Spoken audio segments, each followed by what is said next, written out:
From the Northway Bank Online Newsroom, I'm Gary McKenzie. This local and regional news update is brought to you by Northway Bank. Get big savings close to home with Northway Bank's Community Sense digital coupon book. Filled with valuable money-saving coupons from hundreds of Northway Bank business customers. Visit northwaybank.com for more info. Northway Bank with 17 locations throughout New Hampshire. The people you know, the bank you trust. Member FDIC, equal housing lender. Here's the news. A meteorologist with the National Weather Service in Gray, Maine, says more than 1,000 lightning strikes were recorded in Carroll County Wednesday night between 9 and 10 o'clock. Margaret Curtis says that's an unusually high number of strikes. Conway Fire Chief Steve Solomon says the lightning sparked several fires, including one at a large barn that all 5 Conway Fire Departments and Freiburg, Maine firefighters responded to just after 9:30 at 20 Potter Road in Center Conway. Center Conway Fire Chief Ray Levitt says he first got a report of a glow in the sky before firefighters were able to pinpoint the location as the Grammy Thorn Farm. He says he was 99% sure the fire was caused by a lightning strike. The barn was completely involved when we got there. The roof was in. About the only thing that was standing was some of the exterior walls. Basically keeping the fire from spreading, and it actually did burn some of the trees and some of the lawn. When I came around the beach at Conway Lake, I could see the flames over the top of the trees. It was going pretty well. Conway Ambulance provided rehabilitation for about 3 dozen firefighters who were at the scene.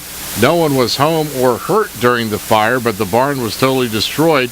Crews cleared the scene after 1 o'clock yesterday morning. Less than an hour later, Solomon says his firefighters responded to another structure fire at 225 Highlands Drive in Rockhouse Mountain, where they were able to contain a fire to a small area of the home. But lightning caused about $10,000 of damage to the electrical and LP gas systems. Solomon says no one at his department got more than 2 hours sleep overnight Wednesday, and many firefighters were up all night. The fire chief in Madison calls an early morning fire yesterday at a former bed and breakfast an enormous historic loss to the town and loss of property to the owner.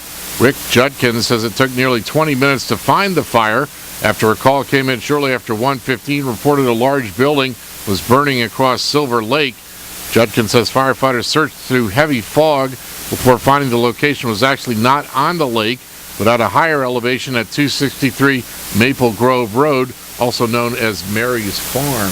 When we arrived on the scene, the 3-story barn, 3-story L were on the ground, and the fire was going into the huge 19-room farmhouse that had been renovated this past winter. We were able to slow it down, but the damage is, for all intents and purposes, complete.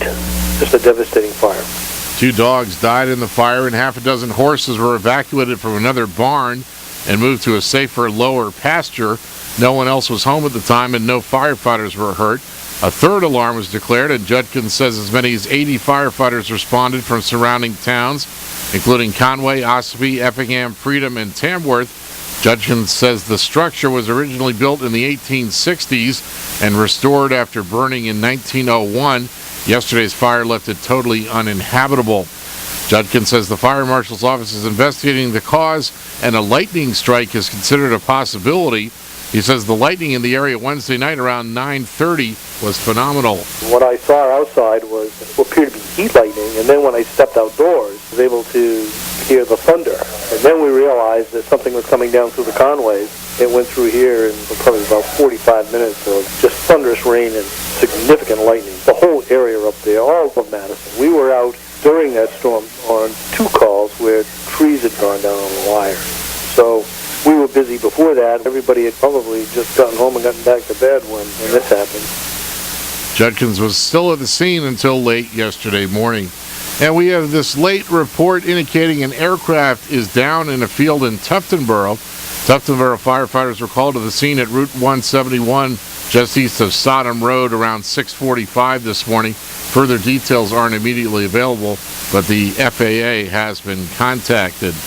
In Maine news, Maine's jobless rate has remained steady at its lowest level in more than 4.5 years. The Maine Department of Labor said yesterday June's jobless rate was 6.8%, unchanged from May and down from 7.3% 1 year ago. In sports, the New Hampshire Fisher Cats had their 8-game winning streak snapped last night as they lost 9-2 to the Trenton Thunder in New Jersey. And the Portland Sea Dogs lost their 7th straight game, 7-5 to the Reading Fightin' Phils at Hadlock Field in Portland. The Red Sox start the second half of the season with a big homestand, starting tonight with a series against the New York Yankees. In the weather today, partly sunny with a chance of showers, a chance of thunderstorms. Some thunderstorms may be severe with damaging winds, heavy rainfall, and frequent lightning this afternoon. Hot with highs in the mid-90s, west winds 10 to 15 miles per hour. A heat advisory in effect until 7 o'clock tonight. Partly cloudy tonight with a chance of showers, a chance of thunderstorms. Humid with lows around 70, lower 70s in southern Carroll County. Southwest winds around 10 miles per hour in the evening, becoming light. And partly sunny Saturday with a chance of showers and thunderstorms in the morning. Then mostly cloudy with showers and thunderstorms likely in the afternoon. Humid with highs in the mid-80s. From the Northway Bank Online Newsroom, I'm Gare McKenzie.